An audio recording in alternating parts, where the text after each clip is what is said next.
Oi, pessoal, boa tarde. Eu sou Zélia Peixoto, coordenadora de programação e produção aqui do Museu Afro-Brasil Emanuel Araújo.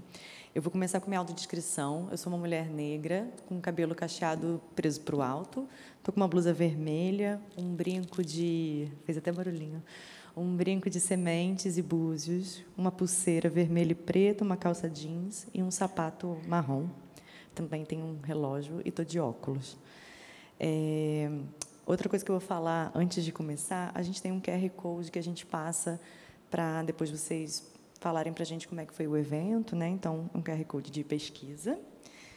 E agora sim. O seminário do Desejo do Ideal, Contexto do Possível, Responsabilidades e Protagonismo na Cocriação dos Acessos a Instituições é um projeto contemplado pelo PROAC, edital 2023, através da Secretaria de Cultura, Economia, Indústria, Criativas e Governo do Estado de São Paulo, realizado pelo Museu Afro-Brasil Emanuel Araújo. Eu vou passar agora a fala para a Lígia e bom evento para todos. Obrigada, Zélia. Boa tarde a todas as pessoas que nos acompanham. Nós teremos um momento de pensar um pouquinho num seminário que tem um conceito interessante e que foi construído a partir de uma curadoria. Então, antes de trazer esses temas, a gente vai agradecer também a curadoria, a produção, que é do Júnior Nascimento, que tem 23 anos de experiência nessa construção de políticas públicas de inclusão, de acessibilidade para pessoas com e sem deficiência e consultor para museus, exposições, projetos digitais e educação. Atua com cultura de acesso, práticas museológicas acessíveis e anticapacitistas, e é fundador e diretor executivo da Cultura de Acesso. O Seminário do Desejo do Ideal ao Contexto do Possível, Responsabilidades e Protagonismos na Cocriação de Acessos em Instituições, inicia conosco fazendo a nossa audiodescrição e o nosso sinal em Libras, para que a gente possa exercitar esse processo aos pouquinhos. Eu vou tirar a minha voz aqui do microfone, caso tenha uma pessoa com baixa visão na plateia. Eu estou aqui à frente ao palco, indicando que a gente está aqui desse lado para que as pessoas possam se direcionar para nós e para a gente ter um bate-papo aqui. Eu sou uma pessoa negra de pele clara, tenho o cabelo avermelhado, com grisalho na raiz, encaracolado, em tamanho médio. Estou utilizando uma camiseta roxa, por cima um kimono com grafismos laranjas, brancos sobre fundo preto, calça preta, sapato preto e óculos com aro rosa e bege e um brinco pequeno preto. E o meu sinal em Libras é a letra L e fazendo um sinal de espiral, se remetendo aos meus cabelos crespos. Vou falar um pouquinho, né? Mas agora esse é o nosso momento de conversar com as nossas convidadas. Então, vou apresentar a Lara, que está aqui com a gente. A Lara Souto Santana é graduada em Letras, bacharelado em Licenciatura em Inglês e Português e Pedagogia. É mestre em Letras pela Universidade de São Paulo, especialista em tradução em inglês e português, linguagens da arte e inclusão e gestão das diferenças. E a arte de ensinar arte, possui experiência em educação, inclusão e acessibilidade. Foi coordenadora de desenvolvimento de programas da Secretaria de Estado dos Direitos da Pessoa com Deficiência de São Paulo. Atualmente é professora na Rede Municipal de São Paulo e consultora em acessibilidade, audiodescrição e educação inclusiva. Lara, por gentileza, com você a palavra. Olá, Lígia, boa tarde para todo mundo que está acompanhando esse seminário. Quero agradecer ao Museu Afro, né, por nos Afro Emanuel Araújo, vamos dar o nome completo, né, por nos receber aqui, receber esse seminário que provavelmente vai trazer reflexões importantes para o dia de hoje. Agradecer ao Júnior Nascimento pelo convite. Vou fazer agora aqui o protocolo de boas práticas, né, falar fora do microfone, autodescrição. Boa tarde. Eu sou uma mulher negra, então minha pele tem um tom mais médio. Tenho cabelos cacheados com luzes na altura dos ombros, que hoje estão soltos.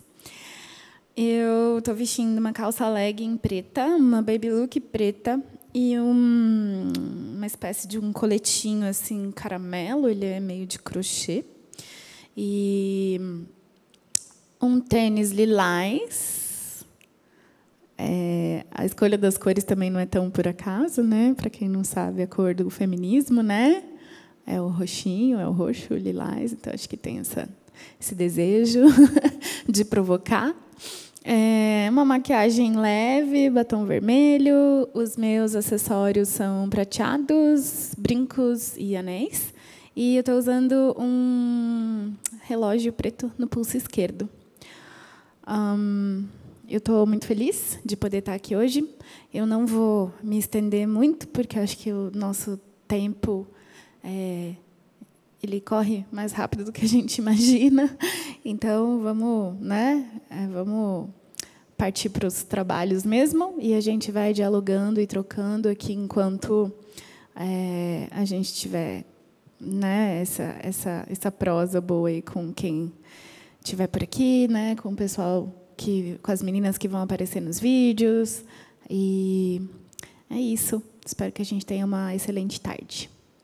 Obrigada, Lara. Eu esqueci de descrever um pouquinho, né, dessa experiência também minha relacionada a esse campo, ao estar aqui. Então, eu sou mestre em artes visuais pela Escola de Comunicações e Artes da USP, especialista em acessibilidade e ambientes culturais pelo MINC, especialista em educação para acessibilidade no SESC São Paulo, instituição em que eu atuo há uns 14 anos, tempinho aí.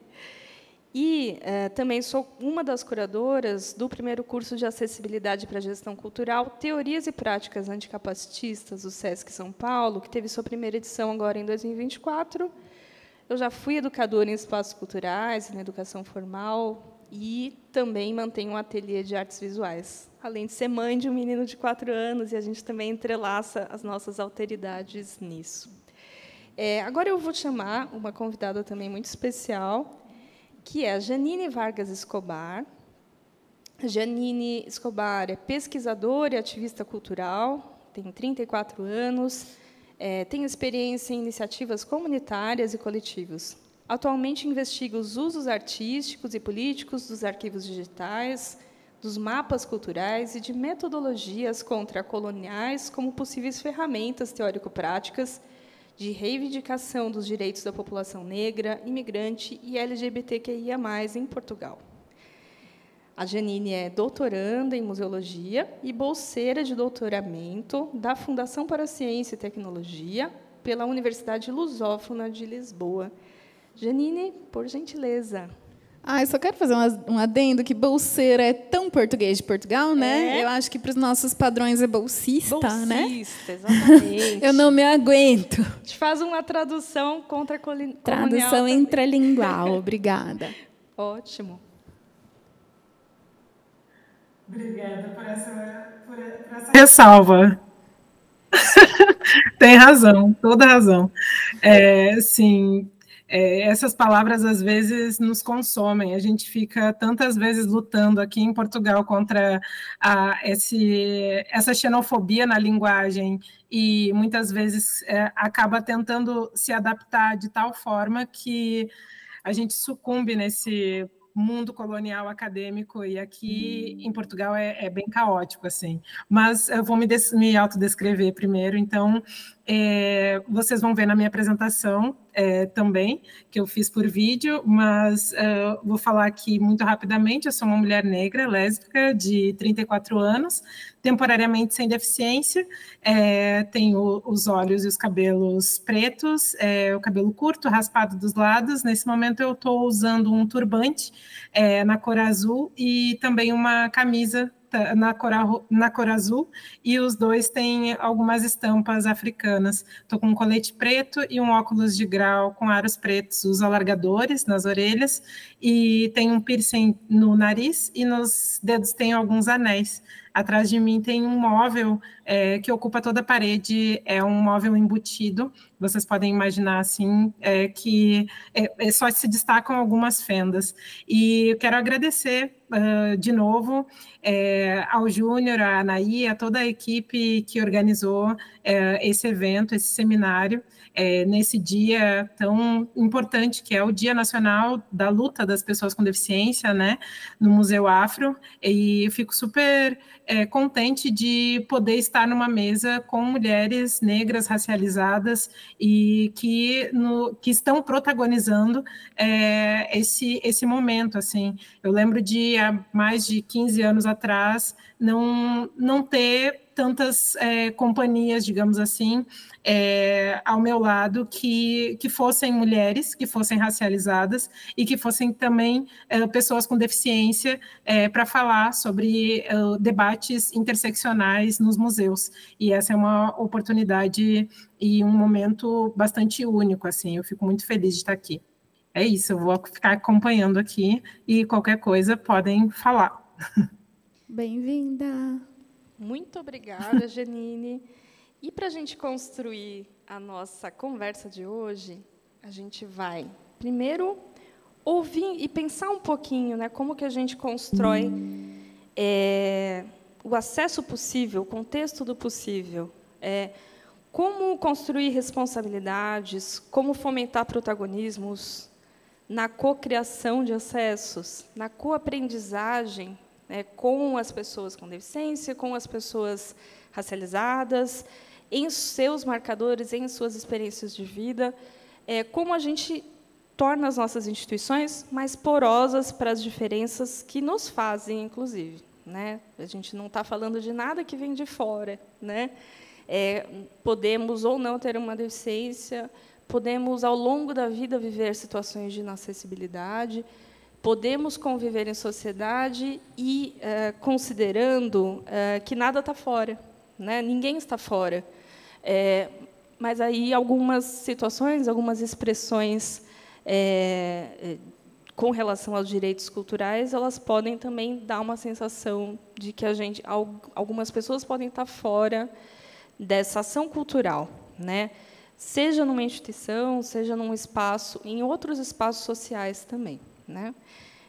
E aí, antes de trazer um pouco a fala para a Lara, né, que vai abrir os nossos trabalhos, sempre pensar que a gente tem um processo que ele é social, né? Então, quando a gente pensa em futuro, né, a gente está hoje vivenciando as angústias e as esperanças de futuro, e como pensar esse futuro, né? Como muitas vezes a gente vai olhar para o futuro e a gente vai olhar para o nosso ideal de vida, o ideal daquilo que a gente faz em direção a esse futuro.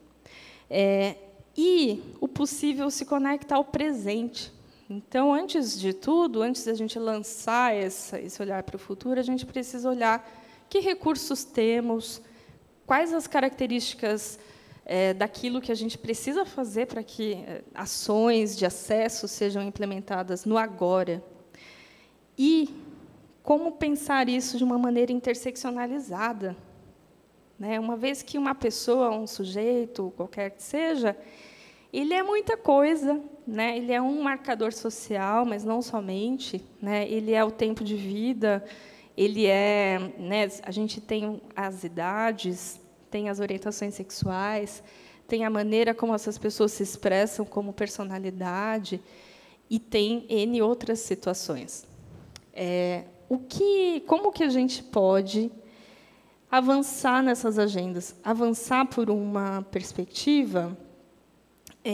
como é que a gente faz, do ponto em que a gente está? Eu, pessoa sem deficiência, né? Então, da alteridade que a gente tem, como a gente pode expressar e valorar os direitos de pessoas que hoje estão fora das nossas ações? Como a gente pode agir em prol de melhores cotidianos nas nossas instituições e que levem em conta que, poxa, quem não está na minha plateia, quem não está circulando no meu museu, quem não está comigo no palco, né? essa pergunta que a gente precisa fazer a todo momento. Então, vou passar um pouquinho para a Lara, para ela trazer e pensar, né, e refletir, a partir da própria experiência, a partir, né, de toda a sua visão, sua perspectiva, o que é relevante, né, nessa experiência de acessos, no plural mesmo, né, porque somos vários e várias. Então, eu vou tentar, né, trazer coisas que não repitam, né, o que já foi dito, porque eu acho que eu estou super de acordo aí com as suas provocações iniciais, né, Lígia? Mas eu acho que eu sou um pouco mais no rolê do enfrentamento mesmo, né? E nessa onda, assim, né, pensando no enfrentamento, eu acho que a gente precisa lembrar de uma palavra que está aí no título do seminário, né, que são as responsabilidades. Então, a partir do momento que nós temos determinados conhecimentos, nós temos responsabilidade. Então, a gente não pode deixar isso de lado, né? O que, para muita gente, e que às vezes até romantiza, né? Ai, a acessibilidade é importante, isso, aquilo. O que, para muita gente, né, as pessoas falam sobre tudo isso como se fosse um propósito, para mim é uma urgência. Então, acho que já não cabe mais determinados espaços esquecerem de determinados segmentos, né? Então, acho que a gente precisa pensar muito nessa ideia da responsabilidade que cada um tem, né? Eu estava falando agora há pouquinho com a Zélia. Não faz sentido estar em uma instituição que se propõe a dar visibilidade à população negra, ao movimento negro, e excluir as pessoas com deficiência. Essas coisas não combinam, né? Se o movimento negro, né, se as pessoas negras foram excluídas, nós vivemos até hoje, né, o racismo estrutural, institucional, etc. e tal, só para continuar rimando, se a gente fala o tempo todo sobre toda a opressão que o povo negro sofre, por que é que as pessoas com deficiência serão oprimidas? Serão esquecidas, serão excluídas, serão invisibilizadas. Então, eu acho que a gente precisa pensar nessas responsabilidades. E, mais do que isso, para que a gente aprofunde o nosso debate, a gente precisa fazer outras perguntas. A gente precisa trazer novas provocações. Eu acho que falar sobre legislação é algo que já foi colocado em inúmeros debates. E se a gente fizer essa pergunta, opa, como você que está querendo olhar para um segmento da população que foi minorado, está esquecendo de outros segmentos da população que continuam sendo minorados? Então, eu acho que talvez a gente precise subverter um pouco aí essa lógica, fazer outras perguntas, ou fazer novas perguntas, fazer perguntas que ainda não foram feitas, para que a gente avance, porque, às vezes, só a repetição, numa ideia de vencer pelo cansaço, às vezes esse caminho fica muito mais lento. E, de novo, o que para alguns é um propósito, para mim é uma urgência. Eu acho que a gente ainda tem muito para pensar a respeito do letramento, né, o letramento racial, e, né, todos os letramentos dos elementos que nos atravessam, né? E aí, sobretudo, nós, pessoas com deficiência, quanto a gente está pronto e letrado para esse debate? E porque o movimento, né, social das pessoas com deficiência, em muitos aspectos, ainda está comendo poeira diante dos outros. Isso tem muita conexão com a ausência de educação inclusiva, né, de políticas públicas que fossem mais efetivas nesse aspecto, né? A gente está até hoje batalhando para acesso a livro, a democratização de uma série de coisas. Eu pretendo não me estender, mas a gente precisa trazer outras perguntas, provocar mais, né? A legislação está aí, né? A LBI, eu sei que historicamente o tempo que a gente tem de LBI é muito curto, mas está fácil. Mas acho que a gente precisa trazer outras provocações, provocações que sejam menos arbitrárias e mais pautadas em massa crítica mesmo, sabe? Então, acho que a gente começa assim. Acho que agora é um videozinho, não é isso? Muito bem.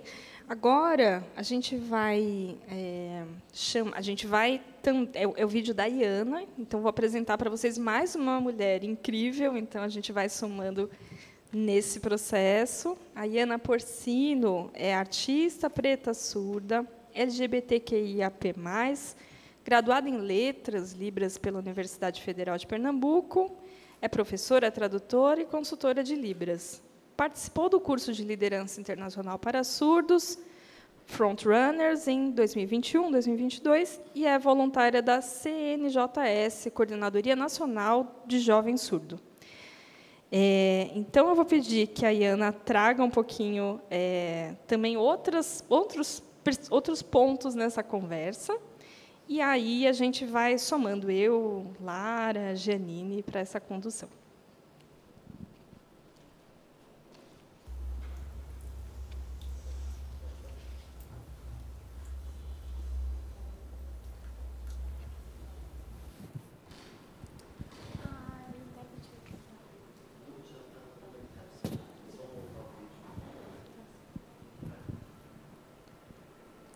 Olá. Olá. Nossa, eu estou aqui numa super tela, né? E vocês me olhando daqui. A tecnologia super ajuda nesses momentos. Eu sou a Iana Porcino, sou artista surda, sou preta, LGBT, nordestina. Né? Eu nasci em João Pessoa, na Paraíba. E, no momento, atualmente, eu moro em São Paulo já há 1 ano e 3 meses. E aí vocês pensam, nossa, se ela está morando em São Paulo, por que ela não veio aqui presencialmente? Calma que eu vou te explicar. É que eu estou em outro movimento, que é o Slam de Surdes, né? E eu estou fazendo o papel de mediação, né? Mestre de cerimônia, na Pinacoteca. E aí coincidiu os horários, né? 3 da tarde. Mas eu estou muito feliz e grata por ser convidada aqui no Museu Emanuel Araújo, né? Eu gravei um vídeo para vocês, e para trazer uma reflexão, uma discussão entre nós a respeito da acessibilidade, do protagonismo da pessoa surda e outras considerações. Então, eu vou explicar um pouco para vocês, sinteticamente, né, meu histórico profissional. Eu sou artista surda, diversos segmentos, né, sou multiartista, eu desenho, trabalho com design, como atriz, trabalho na área de teatro, também faço gravação no audiovisual e outras atividades. Eu sou formada em Letras Libras, né, em 2020. Eu sou professora de Libras também. Sou consultora em tradução e interpretação em Libras, no campo das artes, no campo da cultura, também no cenário de museus, teatros, por exemplo, festivais, shows. E a minha formação tem um curso de liderança surda mundial, né, que eu fiz na Dinamarca, no período de 2021 até 2022. Foi uma experiência bem integral, com surdos de vários países, né, nesse cenário bem protagonista. Né? E eu, nesse momento agora, eu estou diretora, né, da CNJ. E o meu Instagram, caso queiram me acompanhar, Meus Sinais que Expressam. E é uma forma de incentivar as pessoas surdas também, tem diversas poesias bem impactantes para trazer a reflexão a respeito das humanidades e do meu ativismo. De falar sobre raça, sobre cultura e diversos pontos. Tá? Então, eu vou contar sinteticamente um pouco, né, da minha história, de como foi essa situação da exclusão enquanto pessoa surda. Quando eu nasci, o médico não sabia que eu era surda, até que, aos 2 anos de idade, minha mãe identificou que eu era surda e a gente fazia a comunicação por sinais caseiros, por gestos, né? Eu não sabia Libras, né? A gente fazia bem gestual mesmo. Aos 7 anos foi que eu comecei a adquirir a língua de sinais, né? A minha L1. E é uma história bem marcante. Né? Uma professora veio até mim, eu tinha 7 anos, bem pequenininha. E aí ela me mostrou para o espelho, ela fez, olha, esse é você, esse é seu sinal.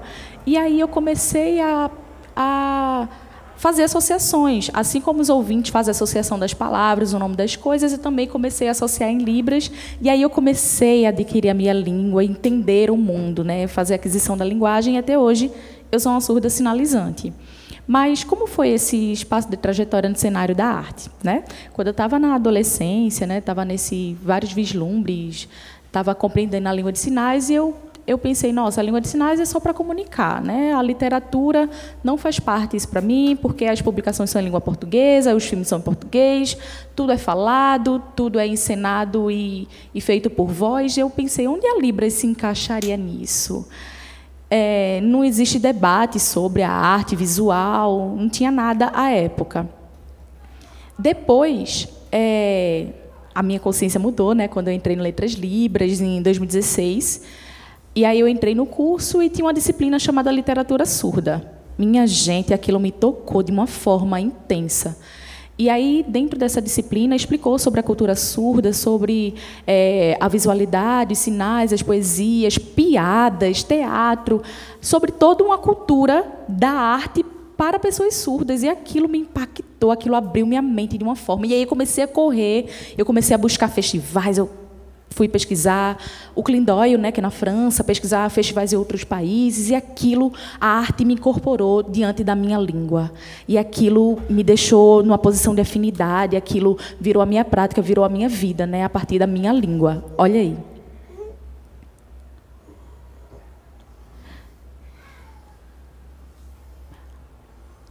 Eu vim ao mundo... O que é isso? Não, pera. Fecha. Calma. Coragem. O que é isso? O que é isso também? Nossa. Pera. Tu.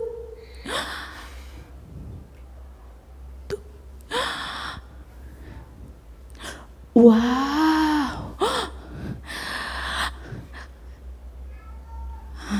É isso. E eu acolho.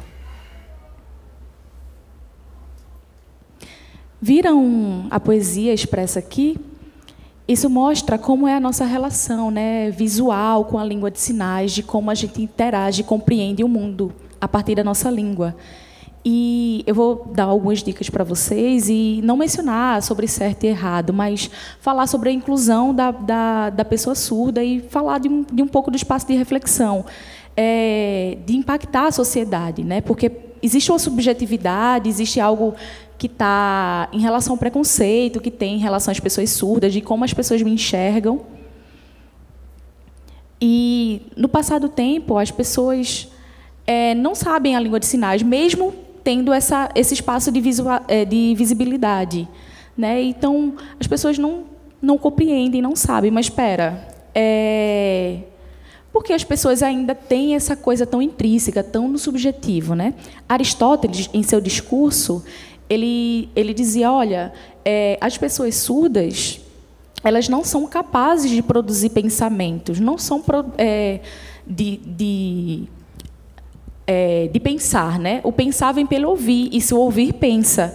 A gente pensa em política, a gente pensa em debates. Isso impactou a sociedade. A sociedade, sim, se não ouve, não pensa. Se não pensa... E esse estereótipo ele é reforçado até hoje. Então, as pessoas tentam gesto, tem aquela falta de comunicação em todos os espaços, tem aquele espaço subalterno que enxergam a gente como menor, mas tudo é a partir da comunicação, que é a língua, a modalidade que é diferente, apenas. E não é a questão do pensamento, é uma outra coisa. Então, a gente não deve confundir o pensar com as questões de ouvir e as questões de falar. A gente precisa apagar essa imagem capacitista e trazer a imagem que nós temos outras características, uma outra cultura, outra percepção. E aí, sim, a gente consegue conviver socialmente melhor.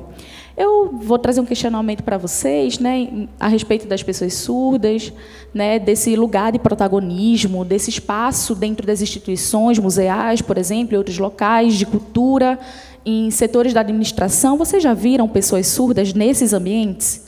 Pois bem, infelizmente, isso é um problema social que a gente precisa dirimir, né? A gente conhece inúmeros profissionais surdos e ouvintes também, e a gente precisa abrir espaço para essas pessoas surdas virem atuar enquanto profissionais, para a gente construir uma sociedade mais inclusiva e, consequentemente, melhor e mais diversa. Né? As pessoas surdas têm um campo de visão, uma visualidade incrível. E seria muito legal, seria muito gostoso experimentar. Sabe como a gente prova uma comida nova? Sabe como a gente experimenta diversos sabores? É esses sabores que a gente precisa na nossa diversidade. A gente precisa desse espaço de debate, de ensino, de aprendizagem e compreender como funciona o mundo surdo. Né? As pessoas estão acostumadas com os sons, né? Então vamos trazer esse mundo para o espaço visual e a gente se integrar também desse outro sentido do nosso corpo. A respeito do protagonismo surdo, ele é super importante, né? E eu gosto muito de falar sobre. Tem intérpretes ouvintes muito fluentes, mas por trás, claro, que tem os surdos que ali apoiam a língua, estão ali dando essa formação, né, fazendo essa ponte entre esses dois mundos, entre o mundo dos ouvintes e o mundo dos surdos. É a gente que dá esse aporte. Né? Então, a gente percebe que os surdos são poucos nesses espaços, a gente percebe alguns profissionais que falham muito, isso é bem perigoso, né? Passar uma informação deturpada para os surdos, né? Porque o conhecimento vem através da língua. Então, a gente vê aí uma problemática, caso essa comunicação venha a falha. Então, a gente precisa colocar os surdos nos espaços enquanto protagonista. Existem tradutores, intérpretes surdos também, e trabalham com feeder, que é uma pessoa ouvinte que vai sinalizar, e o surdo ele não vai copiar, do contrário do que as pessoas pensam. Né? É um espaço de interação e de correlação entre línguas, em que os surdos estudam, os ouvintes estudam também, e tem essa relação do som, desse acompanhamento, e faz uma tradução interlingual, para que a gente tenha essa qualidade na interpretação e esse protagonismo, mas é pouco ainda esses espaços que nós, os surdos, estamos presentes. A maioria é dotado de ouvintes. Por exemplo, em shows, a maioria são ouvintes. No teatro, a maioria são ouvintes. E outros espaços que ainda não temos acesso. Por isso que a gente luta para que esses espaços aumentem a quantidade de profissionais surdos na atuação na esfera artística, nesses lugares. Né? Para que a gente consiga ter um referencial, para que a gente consiga ter protagonismo. Né? Para que as crianças negras, por exemplo, falando daqui do museu, né? Quando via apenas personagens brancos, e elas não se sentiam representadas. E hoje essa imagem muda. Então, quando a criança surda enxerga uma outra pessoa surda ali no palco, ela vê esperança. Tal qual quando fizeram a Ariel Negra, né, que foi um momento muito revolucionário para as crianças negras se reconhecerem os seus corpos, igualmente com as crianças negras e surdas.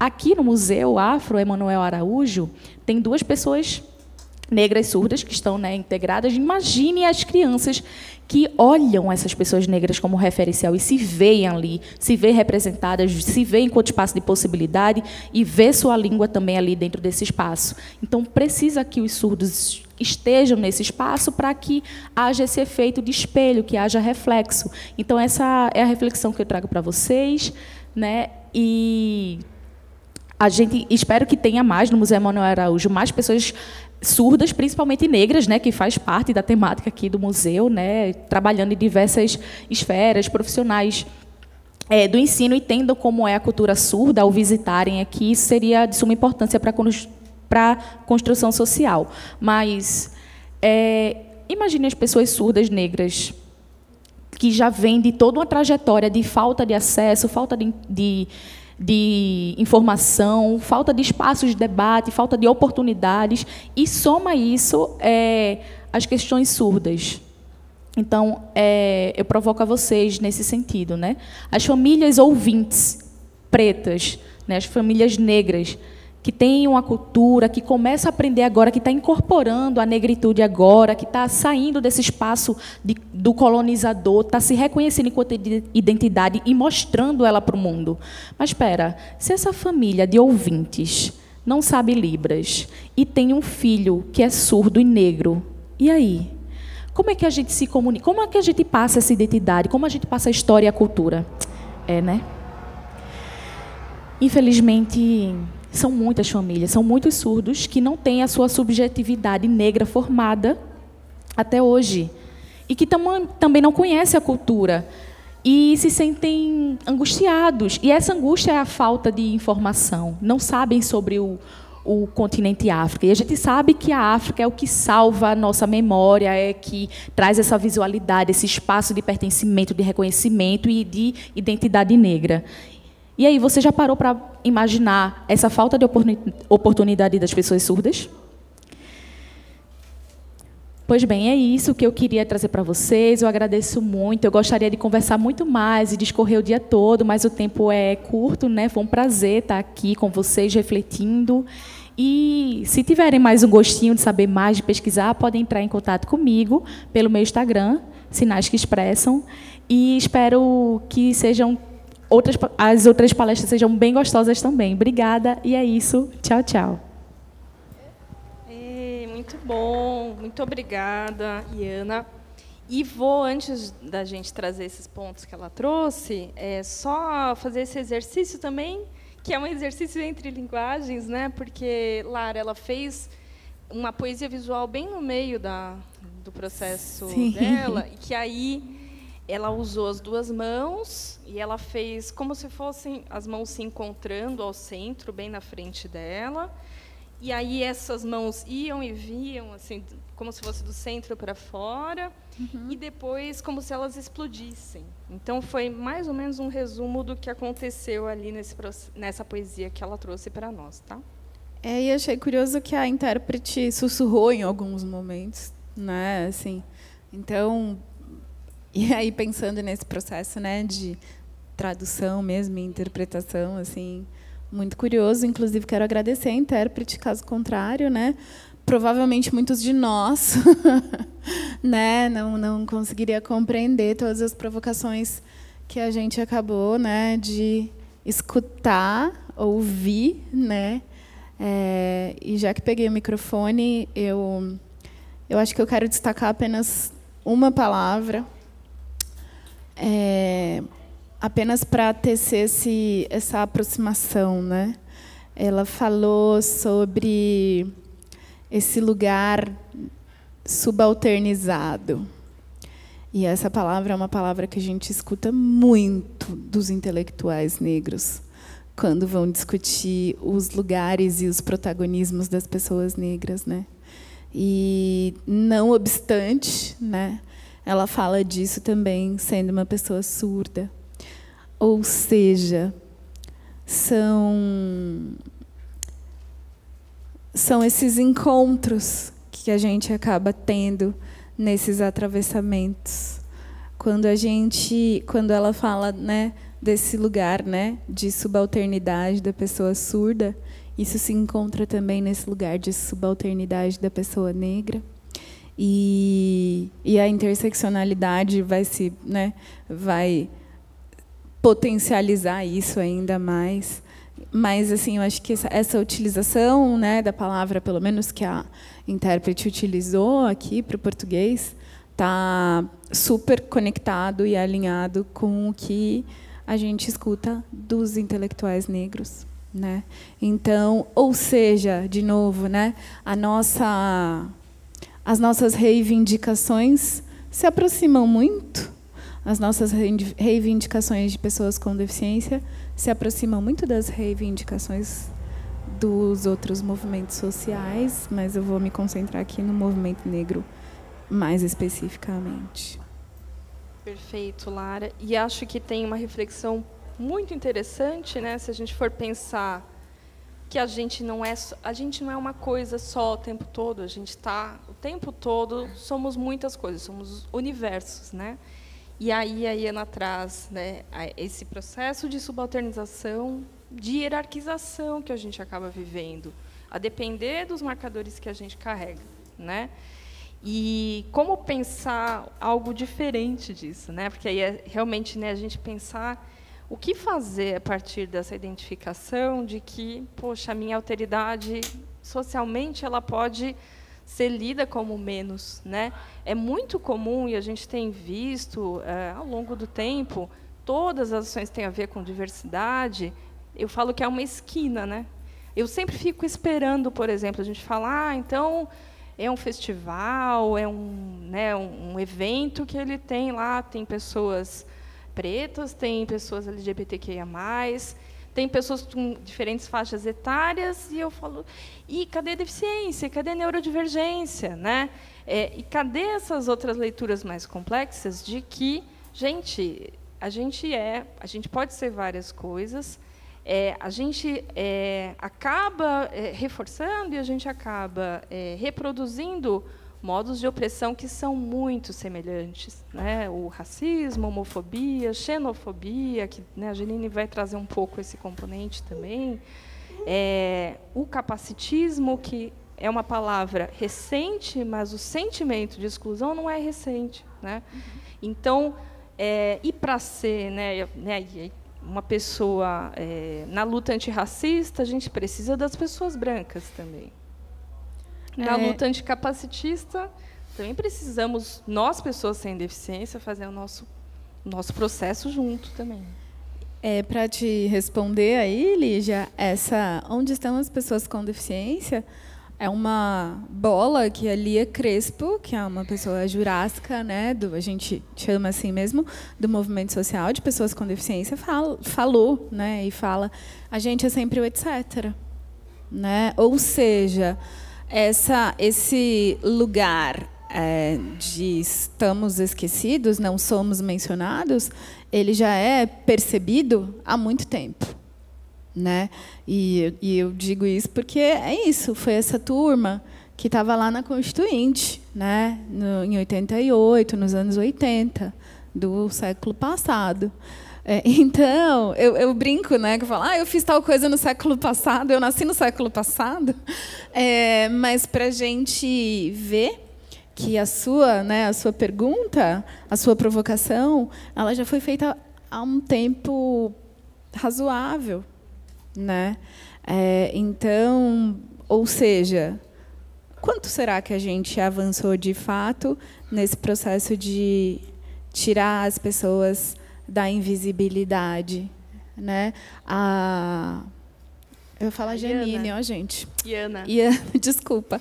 Falou super bem na ideia a gente precisa ocupar todos os lugares. Falou super bem sobre a representatividade. Acho que não tenho nem muito a acrescentar.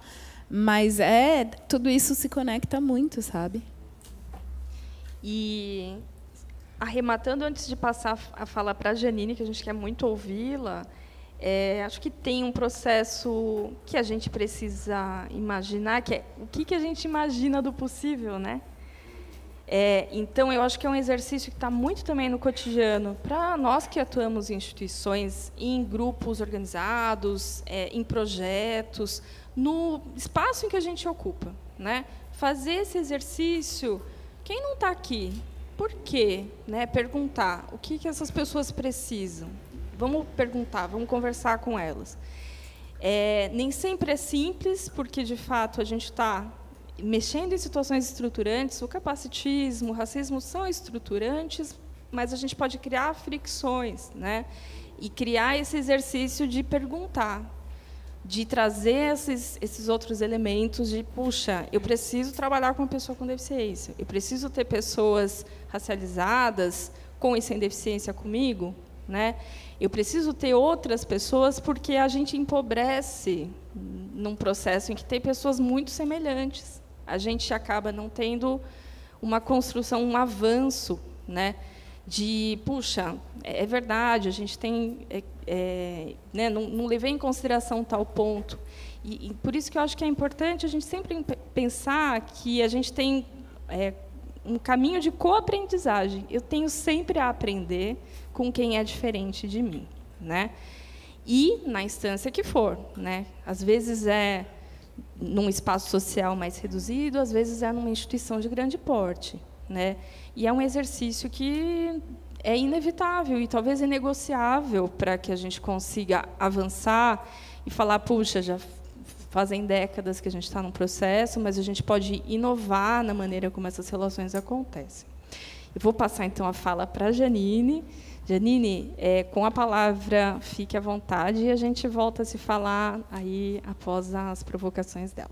Gente, desculpem, mil desculpas, mas alguma chance de diminuir o ar-condicionado aqui? Que eu estou prestes a congelar? Desculpa, obrigada. Tranquilo. Janine, fique à vontade.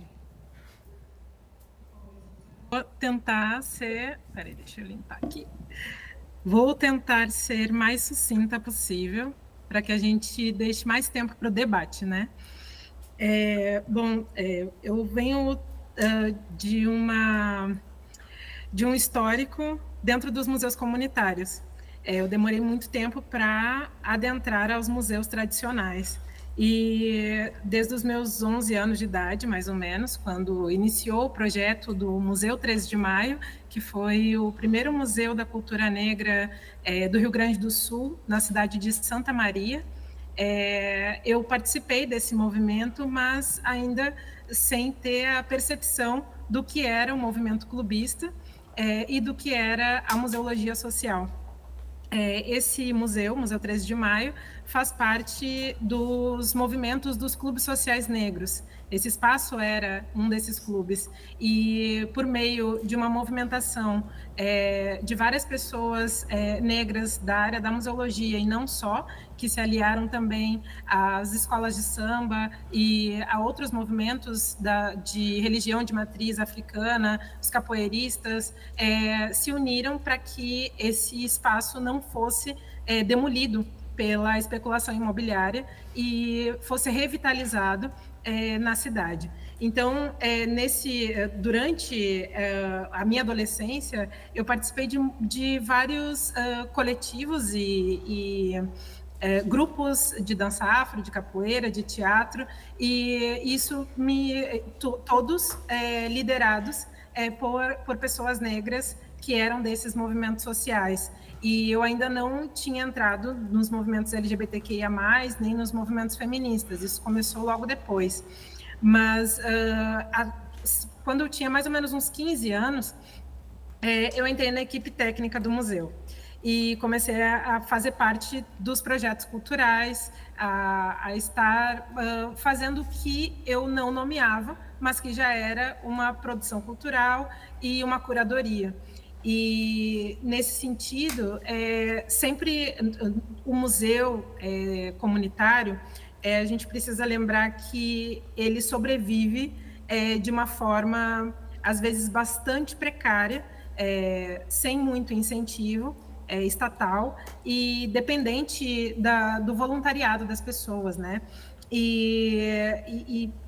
Sendo assim, muitas vezes a gente se via em momentos em que tínhamos que reunir o máximo de pessoas possíveis para manter luz, água, às vezes estávamos sem internet, essas coisas todas. Mas o fato é que, como a gente organizava as exposições de uma forma não necessariamente acadêmica, nós participamos dos movimentos de ações afirmativas, o movimento Cotas Já, quando ainda não existia as cotas na universidade.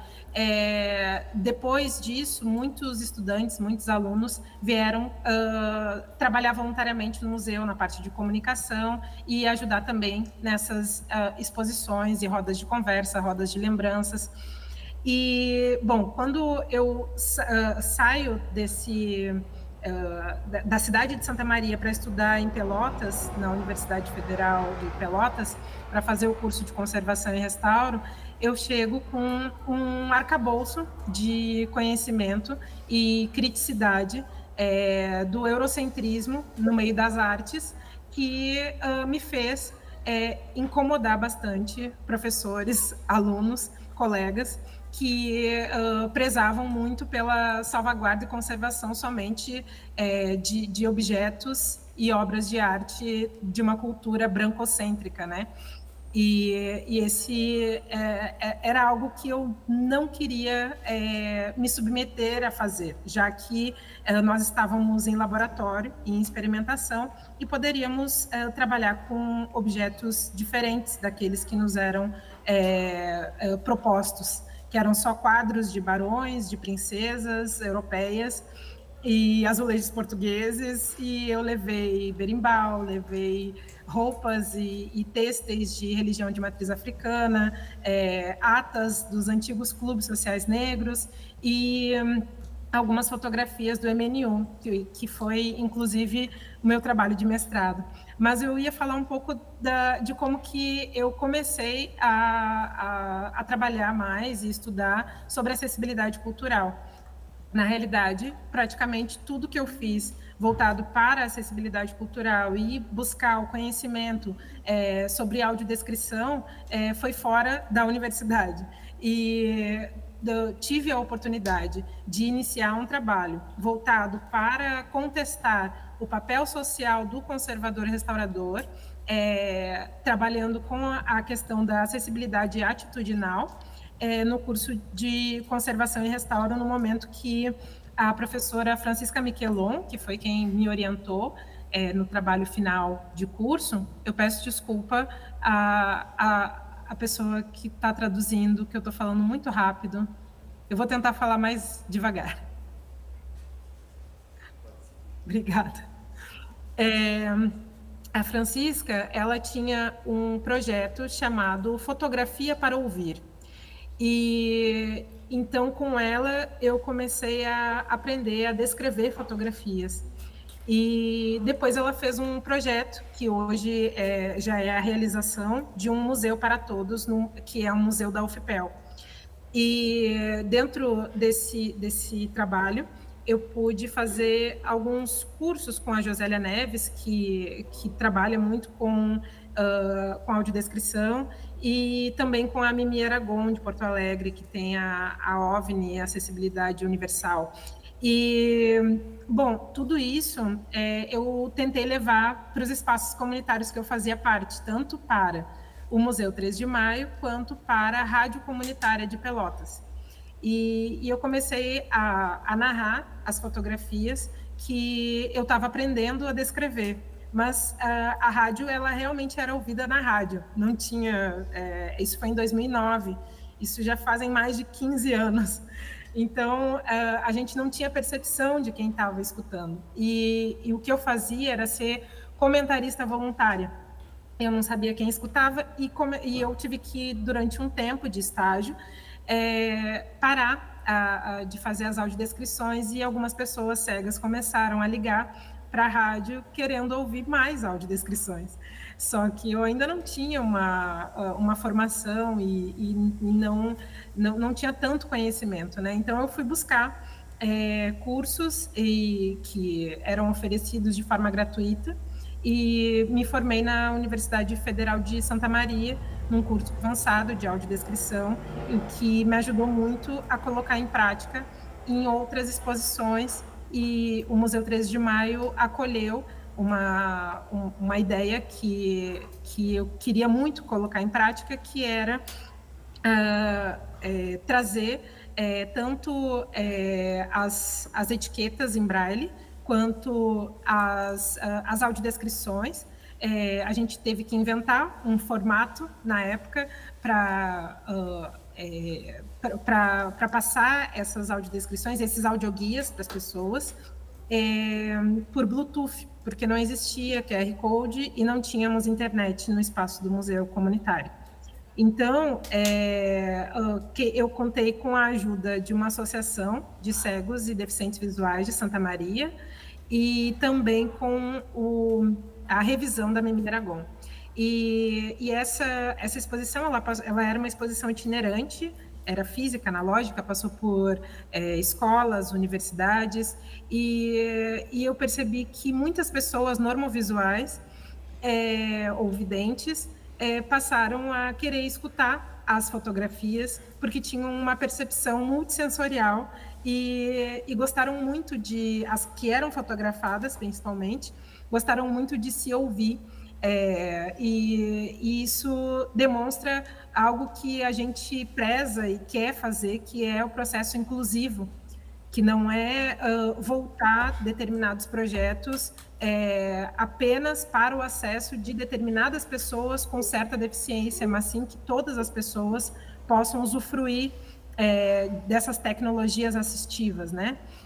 Então, depois disso, todos os projetos que eu comecei a participar como produtora cultural, sempre que eu podia, tentava... eu coloquei um time aqui para mim, para eu não me estender. Sempre que eu podia, e ainda posso, né, coloco essa questão nos espaços de sempre procurar consultores, e não só, mas pessoas com deficiência para estar no cerne dos projetos, participando desde a confecção, da elaboração, e não só quando o projeto já chegou ao final e é preciso colocar em prática, e é preciso contratar alguém com deficiência para avaliar. Não é essa a proposta. Então, eu acho que o campo museal tem falhado em várias questões quando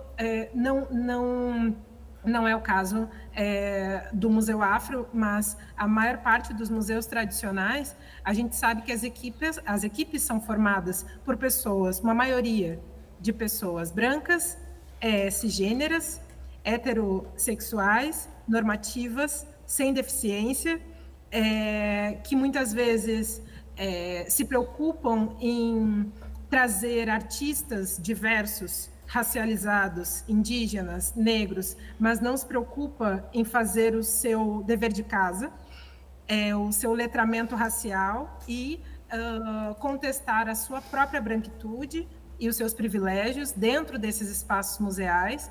E isso é algo que a gente precisa pensar no contexto acadêmico também.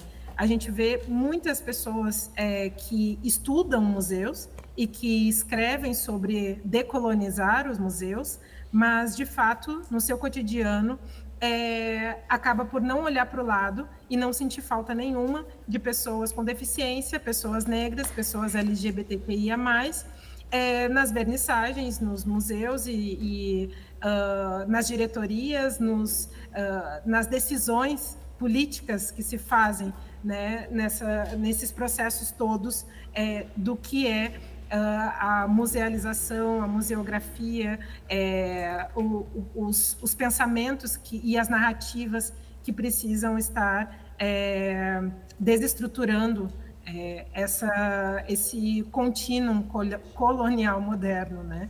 E eu acho que agora eu lembrei do lugar de fala, que foi traduzido no Brasil como lugar de fala pela Djamila, que antes da década de 80 já era escrito por Patricia Hill Collins e outras autoras negras estadunidenses como ponto de vista,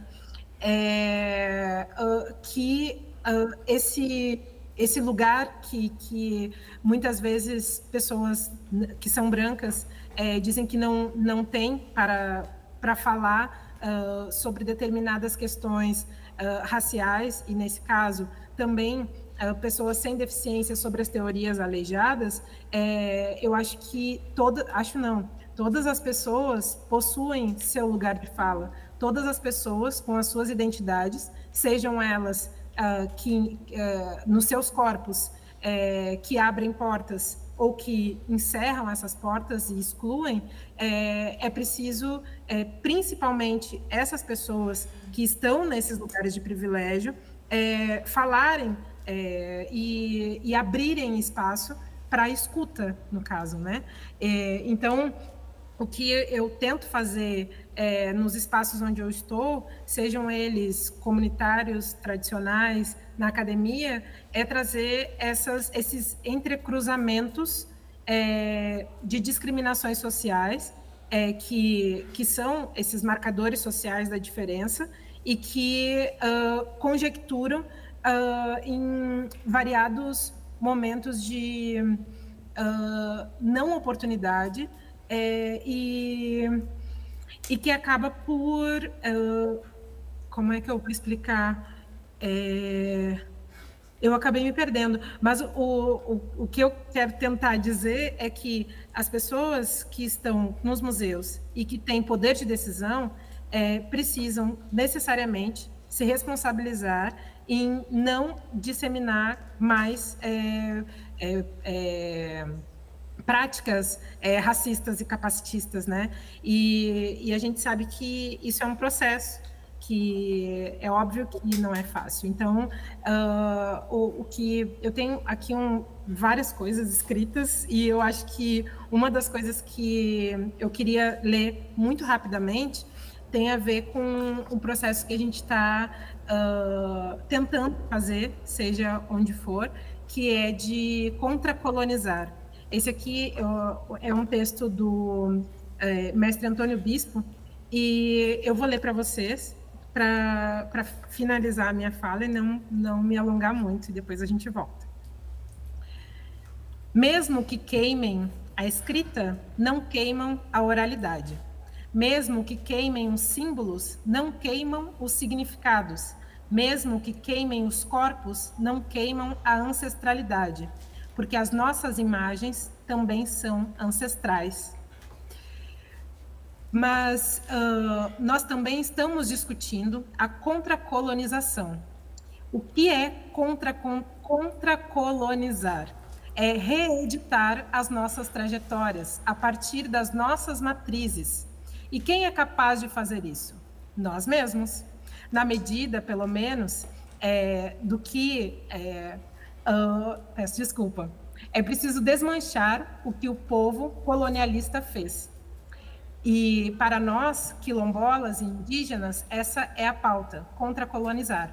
No dia em que as universidades, e aqui eu coloco os ambientes culturais, os museus, o campo museal, aprender que eles não sabem, no dia em que as universidades, os museus toparem aprender as línguas indígenas em vez de ensinar, no dia em que as universidades e os museus toparem aprender a arquitetura indígena e toparem aprender para que servem as plantas da caatinga, no dia em que eles se dispuserem a aprender conosco, como aprendemos um dia com eles, aí teremos uma confluência entre os saberes, um processo de equilíbrio entre civilizações e diversas desse lugar, uma contracolonização.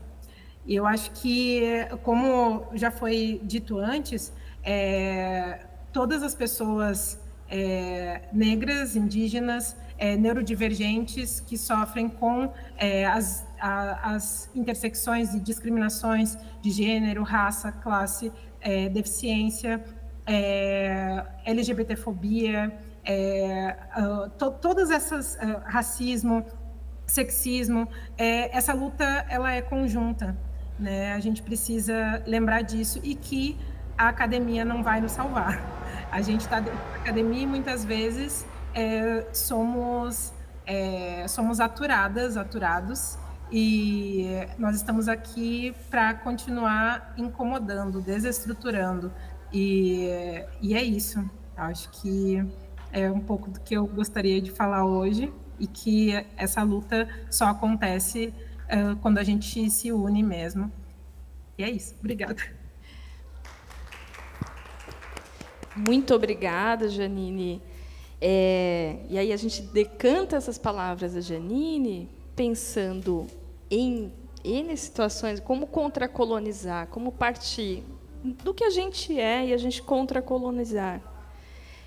O espaço que a gente vive, as práticas, né, que são extremamente eurocêntricas, que estão vinculadas a um processo de escuta e de fala muito normativo, né, numa maneira que ela pode desagregar. A gente perde quando a gente não encontra pessoas diversas, né? Isso também eu vou fazer o meu lugar de fala, que é um lugar de mãe de uma criança que está crescendo no antropoceno neste momento, e num processo climático que também se vincula ao que a gente está trazendo, porque quem vai sofrer mais com todas essas situações extremas, né, são as pessoas que estão nas bordas hoje, mas que a gente deveria trazer para o centro, né, que já têm direitos ameaçados a todo tempo, e que terão o direito à saúde, o direito a existir nesse novo momento muito ameaçado. E, sendo mãe, né, de uma criança, e que traz assim, desafios gigantescos, né, esse também é um marcador que ele também tem que ser interseccionalizado nos museus, nos espaços culturais, né? ser mãe, ser pai, ser cuidador principal, as famílias plurais, de fato, né, singular, plural, a gente está falando em famílias que se formam de modo diverso. Então, a gente não tem mais um gabarito, né, heteronormativo, não dá mais para a gente pensar a partir dessa lógica. Como que os nossos filhos, filhas, enteados, né, sobrinhos e sobrinhas, como é que essas existências estão previstas também nos espaços, né? Como a gente, num tempo adultizado, também está pensando nesses acessos, né? Como que as crianças entram num espaço e não vem uma pessoa, um segurança, uma pessoa correndo atrás dela, né?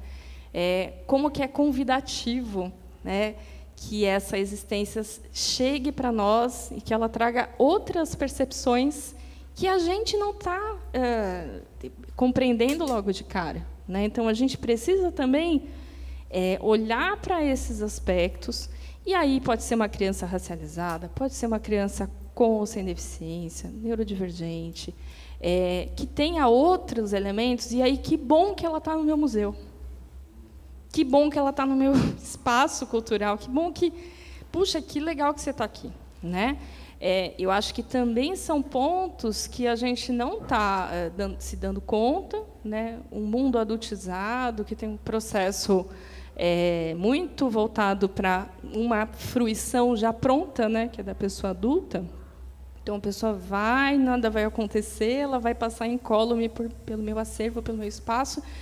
E se eu trouxer esse elemento desestruturante, que é um ser humano em formação, e que nós, como sociedade, temos uma responsabilidade também nesse aspecto de não é só pai e mãe, não é só a mãe solo, né? Quem mais está olhando, né? Se a gente for ter uma camada mais profunda, a gente está falando de maternidade, paternidade atípica, né?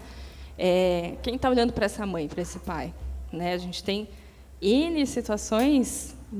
A maior parte são mães que estão desancoradas socialmente. Aí a gente vai ver situações, né, de então teve um caso de uma mulher que, puxa, ela era a única pessoa que cuidava de um filho com paralisia cerebral.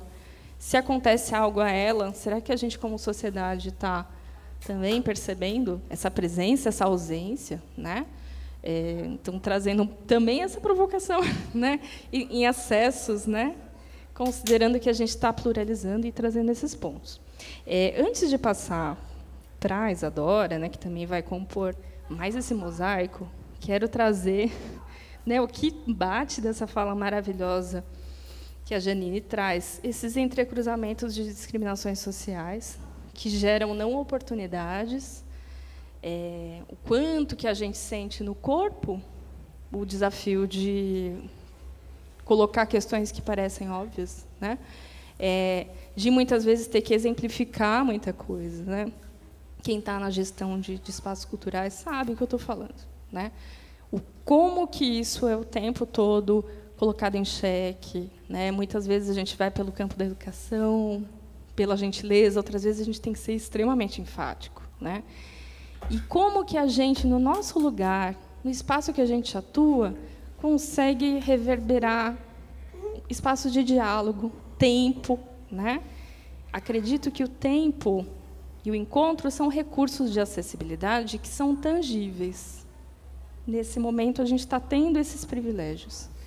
E, muitas vezes, as pessoas, né, vivendo no capitalismo, a gente está sobrevivendo. E como viver em sociedade? Como é que a gente constrói pequenos espaços para a gente conseguir atravessar essas barreiras que nos angustiam, né? E traz também, assim, essa luta conjunta, né? Esse olhar conjunto para todas essas discriminações, que elas vão pegar a gente em um momento ou outro, né? Porque você vai até um certo ponto. Experimente atravessar uma determinada bolha, né? Como tornar isso inescapável para a gente nesse lugar ético, né? O quanto que a gente precisa, pensar um mundo melhor para o meu filho, para os sobrinhos, filhos de vocês, para as crianças de hoje. Eu quero que meu filho estude em uma escola antirracista e anticapacitista. Eu não abro mão, né? E aí é um processo que a gente sabe o quanto é difícil, mas isso é um critério. Nós, pessoas sem deficiência, precisamos que isso seja assim, olha, isso é uma coisa da qual a gente não abre mão. É uma posição, é um olhar político também que a gente precisa nutrir todo dia, né? Não sei se a Lara quer tecer mais alguma questão. Não, na verdade, eu estou com o tempo super apertado e estou ansiosa para ouvir a Isadora. Perfeito. E, assim, sou virgem, gente, então isso diz muito, né? Falando em atravessamentos, existe um trânsito astrológico que me atravessa, que é a história da pontualidade. Então, eu estou super ansiosa para ouvir a Isadora, porque sou fã dela. Gostei demais de tudo que a Janine trouxe, né? E acho que essas provocações suas, Lígia, são importantíssimas também, né? Vamos para frente. Bora lá. Então, vou chamar... Exato. A gente vai, então, apresentar agora a Isadora. E aí vou pegar aqui um pouquinho da trajetória dela para a gente conhecê-la melhor. A Isadora Nascimento é palestrante sobre inclusão e diversidade, é consultora em audiodescrição, produtora de conteúdo e advogada. É especialista em cidadania e direitos humanos no contexto das políticas públicas e em advocacia feminista e direitos da mulher. Com a palavra, Isadora Nascimento.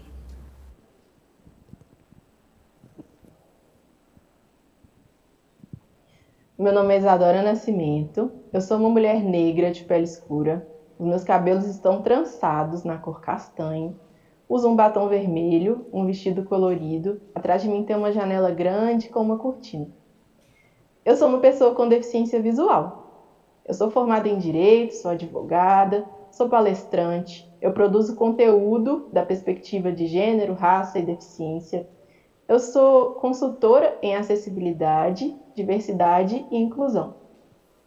Durante muito tempo, eu tive um afastamento muito grande da arte, da cultura, pela falta de acessibilidade. Eu não sentia vontade em ocupar espaços como museus, porque a maioria deles não era acessível para mim. Eu chegava, muitas vezes não compreendia o que estava sendo exposto ali, as obras não tinham descrição, os objetos muitas vezes não podiam ser tocados e eu me sentia excluída, afastada mesmo daquele espaço. Quando eu penso em museus, eu penso em história.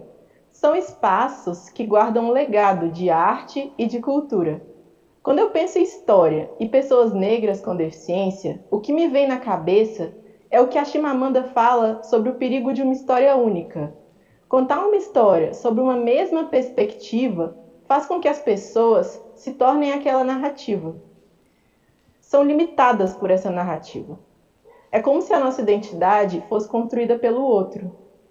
Muitas vezes, a história de pessoas negras com deficiência é contada pela ótica do capacitismo, uma perspectiva que vai nos reduzir a estereótipos, limitações e falta de potencial. Essa história desumaniza, ao invés de revelar nossa pluralidade. É fundamental que a gente ocupe esses espaços não apenas como parte de uma memória, mas como pessoas que têm o direito de conhecer e de contar outras histórias, de explorar outras formas de ver o mundo. Ocupar esses espaços é uma forma de resistir à invisibilidade. E nossa presença traz outras vozes, outras histórias, para que a narrativa única não seja a que prevaleça. Além disso, muitas vezes, a responsabilidade da inclusão é jogada de um lado para o outro, como se ninguém quisesse pegar essa batata quente, como se fosse dar muito trabalho. Na verdade, às vezes, é apenas um movimento mínimo, uma atenção às necessidades do outro, que vai poder gerar a inclusão. O diálogo também vai ser crucial, porque durante muitos anos a nossa história ficou no silêncio, quase que se não existíssemos. Isso vai nos levar a uma pergunta importante. De quem é a responsabilidade de incluir? nossa, enquanto pessoas com deficiência, de ter que constantemente reivindicar espaços, ou da pessoa sem deficiência, que não está preparada para receber os nossos corpos. A inclusão não deve ser vista como uma concessão ou uma exigência legal, mas como uma oportunidade de oferecer protagonismo a quem foi excluído. Eu estou aqui hoje porque eu fui convidada para falar, e isso, por si só, já é uma mudança. Porque antigamente, corpos como o meu, corpos negros com deficiência, jamais teriam acesso a esses espaços de fala. Corpos como o meu passaram muito mais tempo sendo desacreditados do que ouvidos. Eu estive aqui no museu uma vez, mas a experiência não foi acessível. Não me ofereceram muitas formas de entender plenamente o que estava sendo mostrado e eu fiquei me sentindo um pouco perdida. Como se aquela história que estivesse sendo contada naquele momento não fosse para mim. É claro que o possível ainda não é o ideal, mas sem que haja movimento, não vai haver mudança. Acessibilidade, inclusão, diversidade não podem ser tratadas como palavras isoladas. Elas precisam estar interligadas. Mais do que uma responsabilidade, ela deve ser uma vontade de me querer nesses espaços, de querer ouvir a minha história, de considerar a minha vivência como parte da história que está sendo construída. Que bom que existe movimento, né? Que bom que eu já estou aqui em um outro lugar, podendo fazer parte dessa história de transformação. Estou feliz com isso. Muito obrigada pelo convite. Manda ver, Lara. Então, vocês entenderam por que eu estava ansiosa para ouvir a Isadora? E por que eu sou fã da Isadora? Porque, óbvio, né? Ela me representa também. Eu também já vim aqui antes e não tive o que acessar. Eu também já vim aqui antes e ocupei esse espaço que eu estou ocupando de novo aqui. Mas é sobre essa necessidade de movimentar. As mudanças só acontecem graças aos movimentos. E a gente precisa se movimentar para isso. A gente precisa se movimentar para sair desse lugar de incoerência que a gente vive quando a gente ouve sobre toda essa potência, mas que a gente ainda vive um abismo entre a teoria e a prática, entre o que está lá na lei, na legislação, e o que é praticado, e a exclusão que a gente vive todos os dias de muitas, muitas, muitas, muitas formas. A gente precisa avançar na ideia de que, esses dias eu falei, gente, eu não vou aceitar migalha, eu preciso comer pão. Né? Então, e é óbvio que eu sei, Lara, mas se não tinha nada, a gente tem que, né, buscar assim, índices de acessibilidade. Concordo, com certeza. Né? Você sai do 0, vai para o 3. É difícil sair do 0 e ir para o 10 de uma vez só. São processos, isso é muito paulatino também. Mas, de novo, e as responsabilidades que nós precisamos assumir diante de cenários que visivelmente precisam melhorar para todo mundo?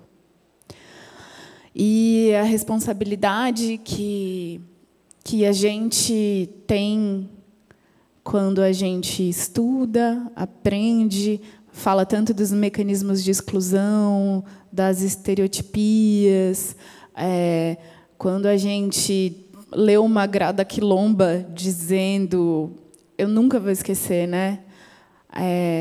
Na Disney, as princesas estão representando a Europa, Mulan está representando a Ásia, a Pocahontas, essa parte ali da América Central, e o que representa a África é o Rei Leão, né? E então é isso. Cadê a humanidade, né, do continente africano? Então a gente lê, né, a gente mobiliza muitos saberes, né, em busca aí do nosso letramento, seja ele de qual segmento for, para a gente promover mudança, para a gente se movimentar, para a gente provocar, para a gente mudar o mundo, né? Ainda que, de repente, você não consegue mudar o mundo como, sei lá, Malala conseguiu, como Mandela conseguiu, como tantas outras pessoas que vai ser difícil de eu elencar agora. Mas, se a gente conseguir mudar um pouquinho mais o Museu Afro, já é um grande passo. Muito bem, Lara. Vou ver se Janine quer se pronunciar, quer trazer algum comentário?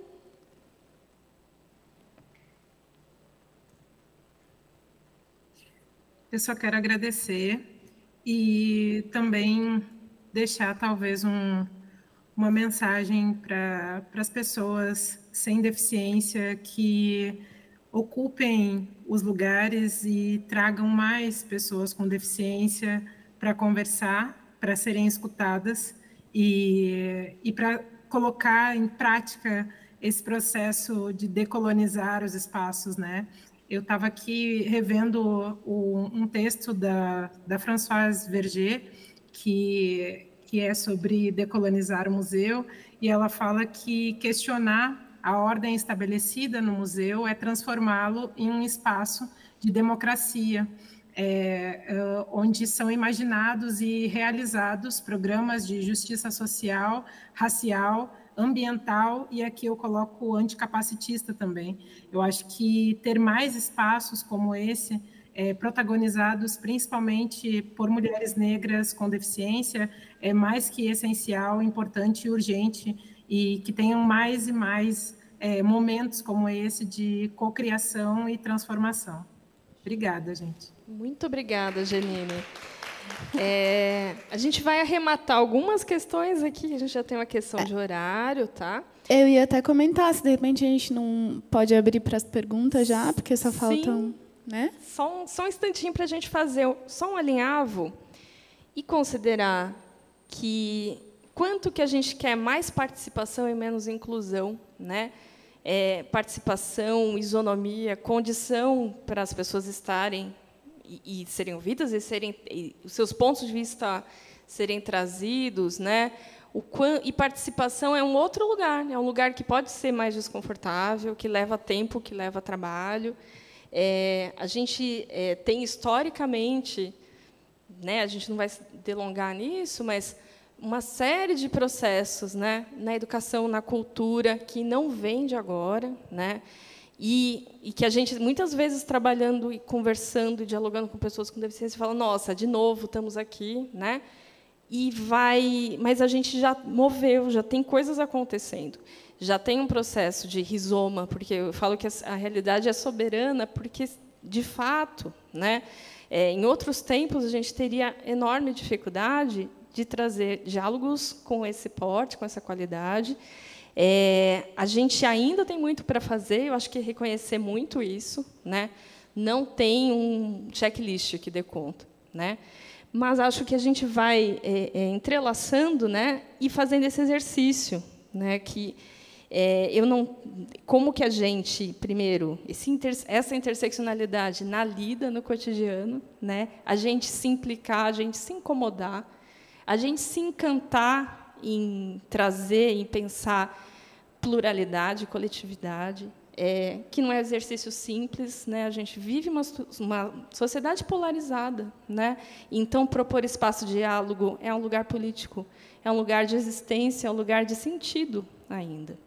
E eu acho que encerrar um pouco isso, agradecendo, antes de mais nada, antes que eu me esqueça, as intérpretes de Libras, a Jana e a Asa, por essa tradução entre universos, e que universos que se tangenciam a todo momento, e passar a voz aqui para quem queira trazer algum questionamento, alguma questão, algum pensamento que esteja aí.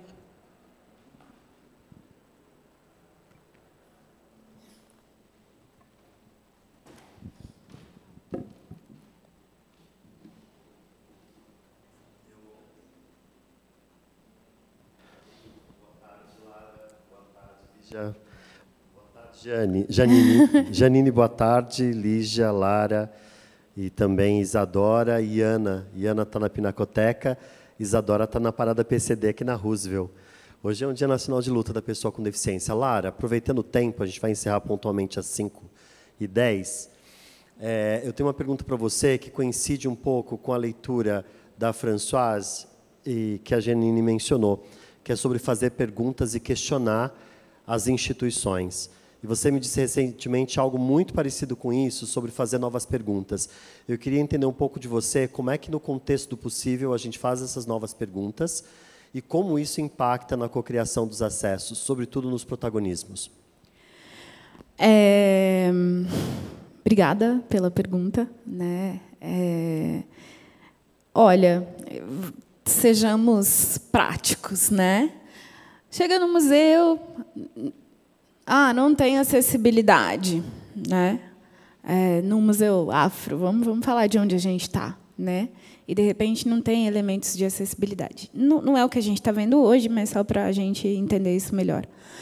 Eu acho que mais do que dizer, nossa, você sabia que o direito, né, de acesso das pessoas com deficiência está garantido pela LBI, XYZ, eu acho que você pode fazer a pergunta, como esse museu que pretende jogar luz para o protagonismo das pessoas negras está excluindo as pessoas com deficiência?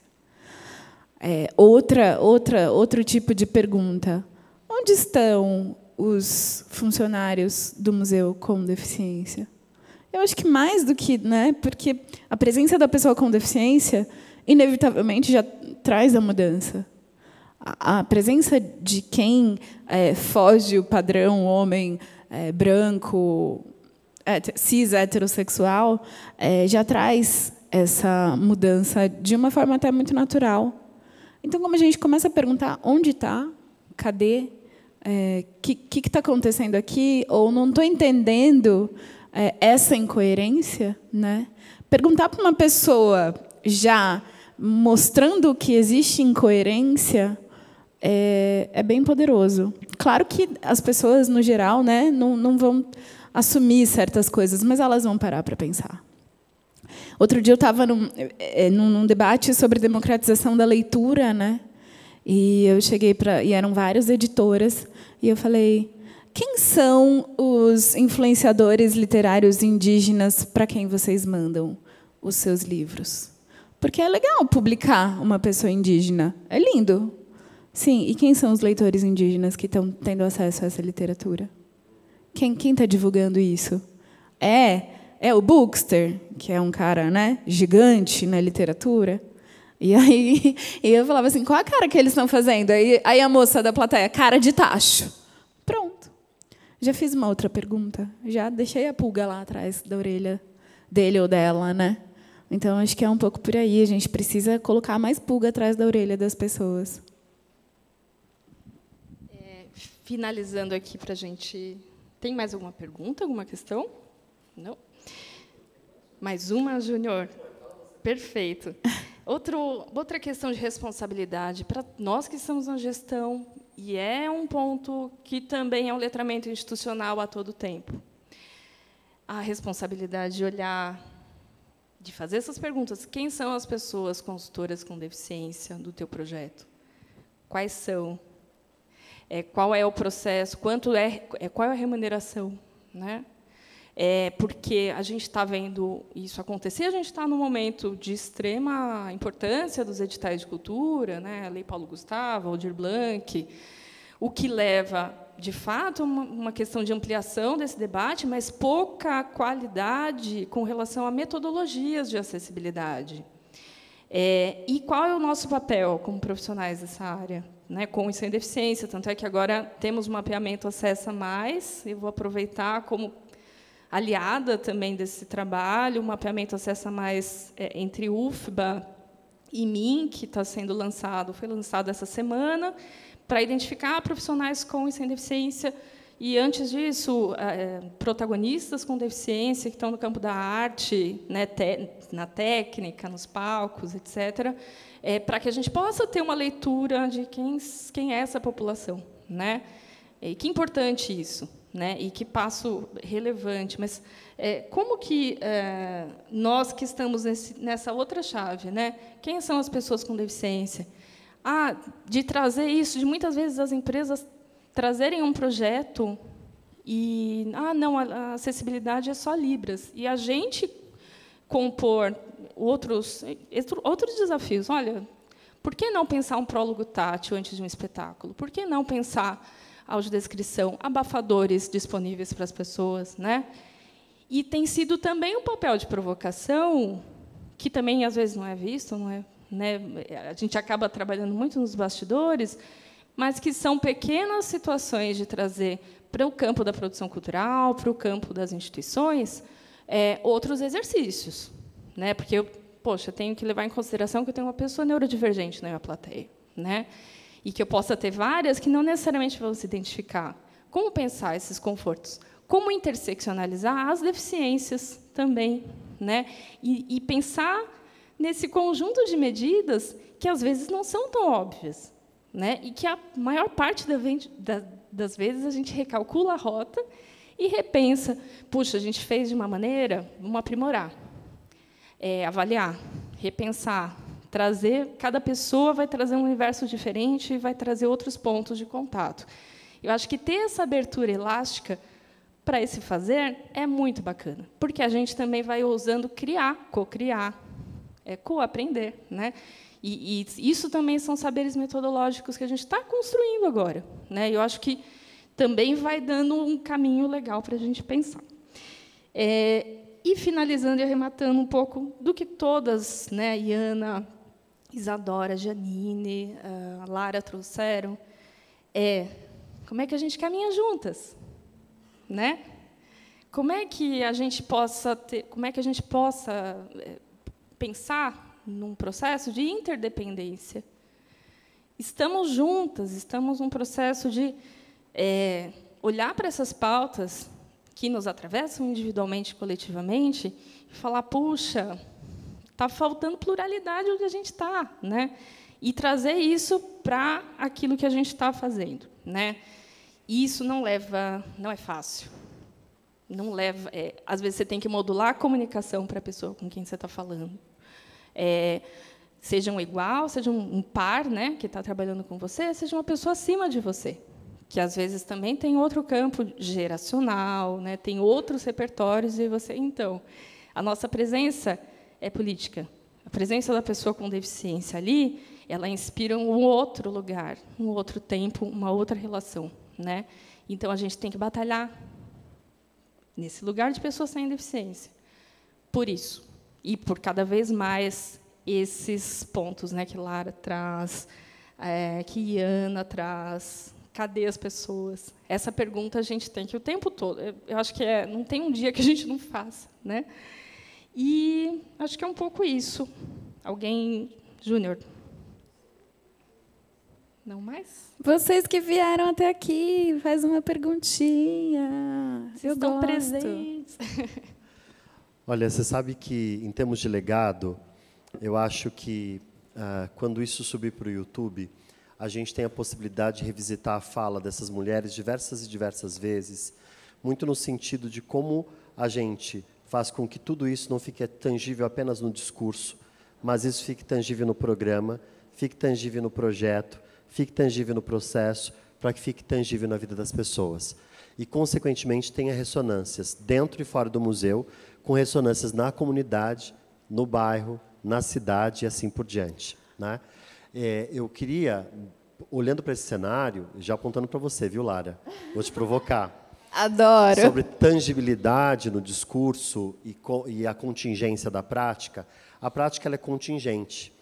Então, no processo de curadoria desse seminário, a gente está falando de que, na prática, no contexto do possível, há contingências financeiras, estruturais, programáticas, metodológicas, de conhecimento de especialidade, de experiência de gestão, de planejamento, etc.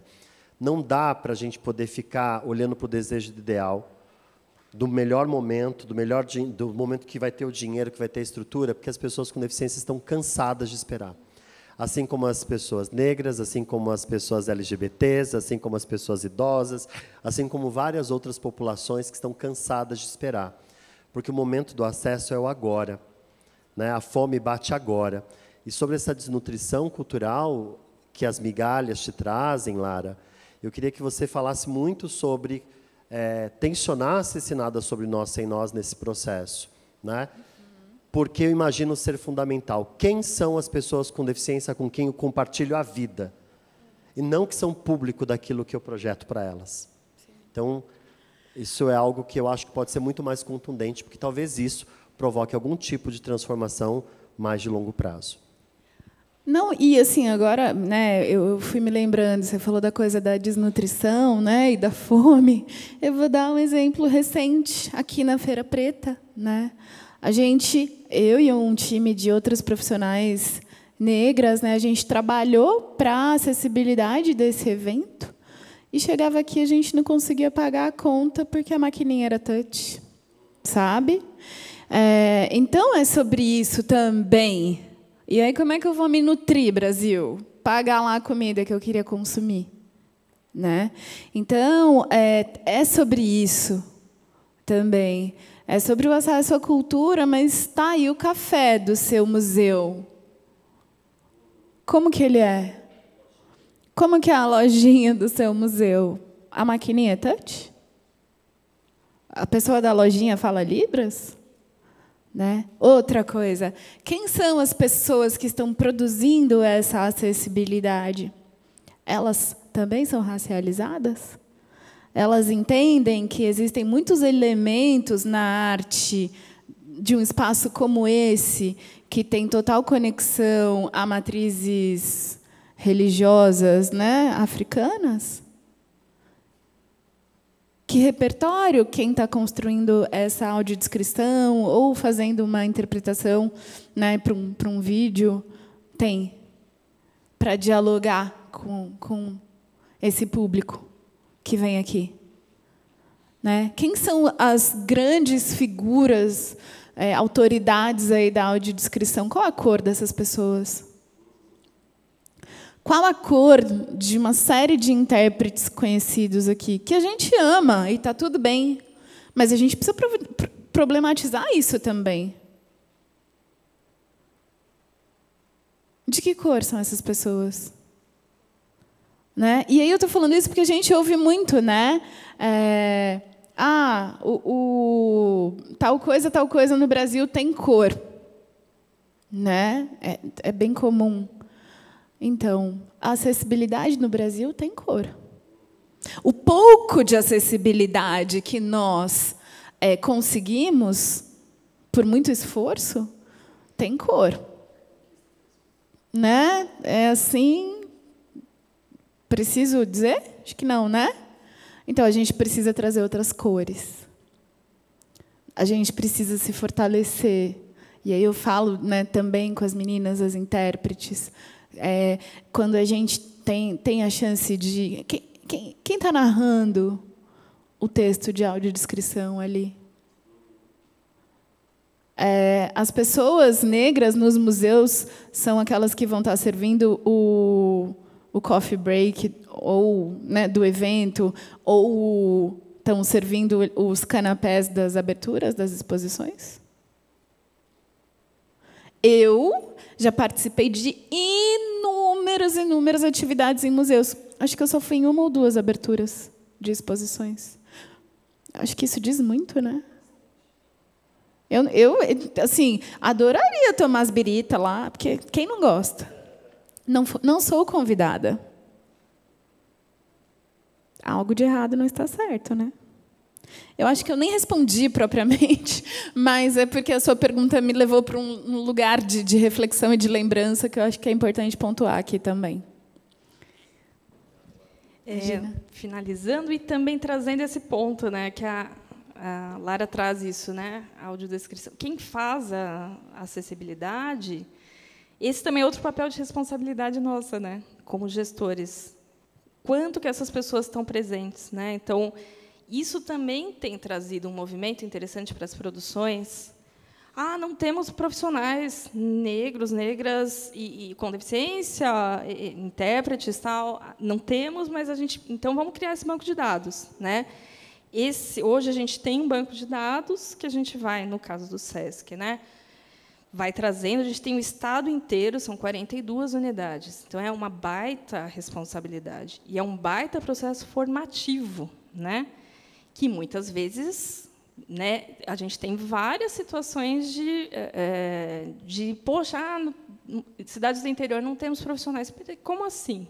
Quem são? Como a gente reconhece? Como a gente traz pessoas com deficiência que, eventualmente, pessoas negras, pessoas com deficiência, que, eventualmente, poderiam trabalhar com a gente. É formar também esse caminho de formiga. Vem trabalhar com a gente. A gente também tem percebido isso. Às vezes, a pessoa nem imagina que aquele saber pode ser vinculado ao trabalho ao longo do tempo, né, ao trabalho no campo da cultura.